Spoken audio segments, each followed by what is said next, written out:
Welcome back, everybody. So here's where we left it in the last video when I introduced the LAB5, and in LAB5 we're going to be activating the tic-tac-toe activity. We're going to be instantiating it. Okay, so let's minimize this for now and go ahead and open Android Studio. So here it comes. Remember, in Azure Lab, I'm using the Dolphin 2021. You just went very quickly. The Dolphin version. I'm not using the latest and the greatest for obvious reasons. All we're trying to do is to learn how to build smartphone apps. As you get good at this and advance, then you go and run this on your own machines or on your own virtual machines with VirtualBox on Linux, etc. And then you can start working on a Koala or the latest, whatever the latest will be by the time you, whatever you want to do with this. Okay, it doesn't matter. Right now, we are, for the first time, learning this to do Android Studio to develop smartphone apps. So this is where I left it the last time. It was Lab 4, so I'm going to close it and close project. Okay, and so here's my Android Studio Manager, and I'm going to now open Lab 5. But again, as I said in the previous video, I'm not going to go say Lab 5 and 6 and 7 and 8 because it becomes repetitive. So from now on, I'm just going to focus on Lab 5 when I go over the tic-tac-toe activity. But the app that I will be running from now on, it'll be the Labs final. You know, make it easy on everyone. I will be creating Lab 5 PNG screenshots, and I will be creating the Lab 5 zip files as well. Anyway, so let's open a Lab 5. So all you need to do is select this. Don't double click. You don't need to do anything, and just say OK. And it goes on, it says, hey, that is a Android Studio project. And this is the first time that I do this one that I call Labs Final, and we're going to focus on Lab 5. So remember, what's happening here is because I did a GitHub download, clone the GitHub. What's happening now, for some reason, the Android Studio is detecting that, and it's saying, hey, you need to configure this GitHub, and that's what this message is. So when you see it, don't X out of it. If you do that, it's going to come back.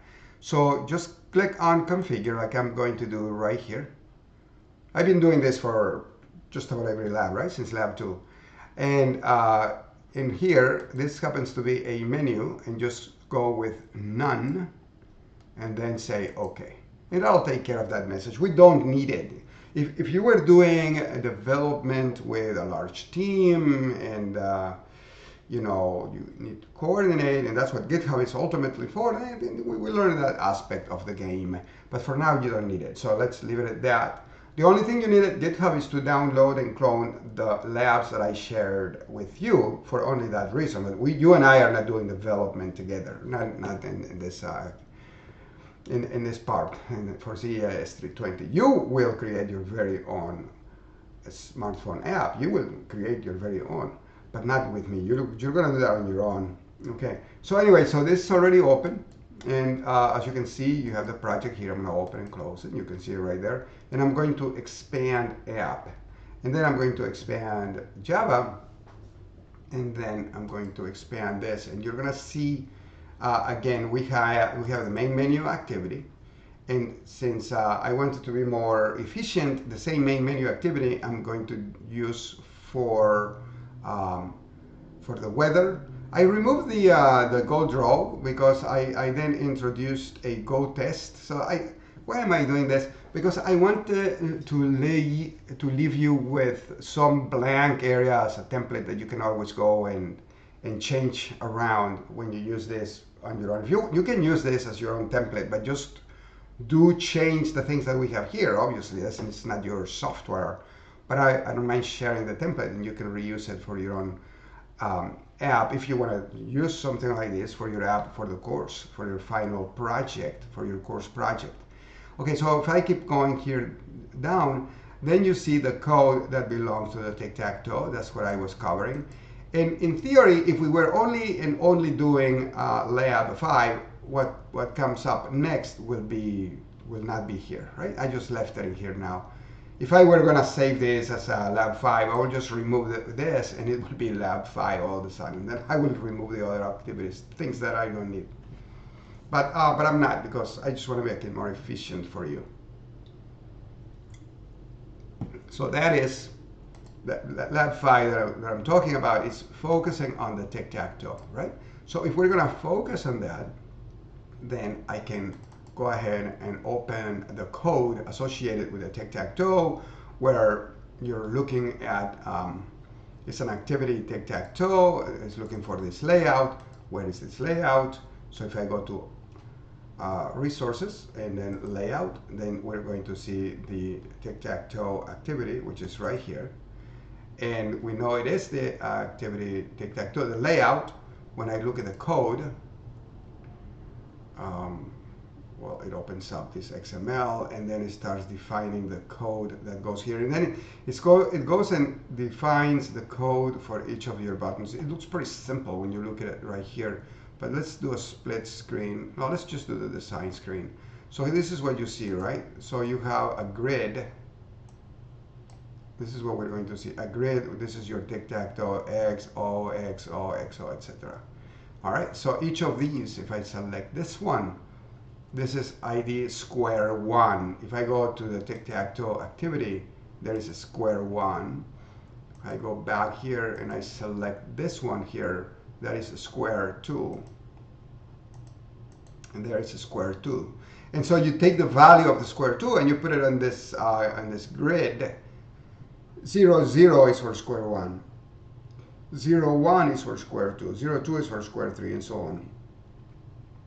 Let's go to the opposite corner right here, and that's square 9. Okay, so you can go all the way from 0, 0 to 2, 2, and that becomes square 9.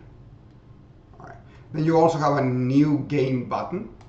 New game button. So if I go back here, there's a new game button. All right. Then you have this message text view. You have a text view, and that text view is right here. So you basically are associating all those buttons, and you bring them into your program by identifying them by their ID and taking their value, in this case putting into a variable.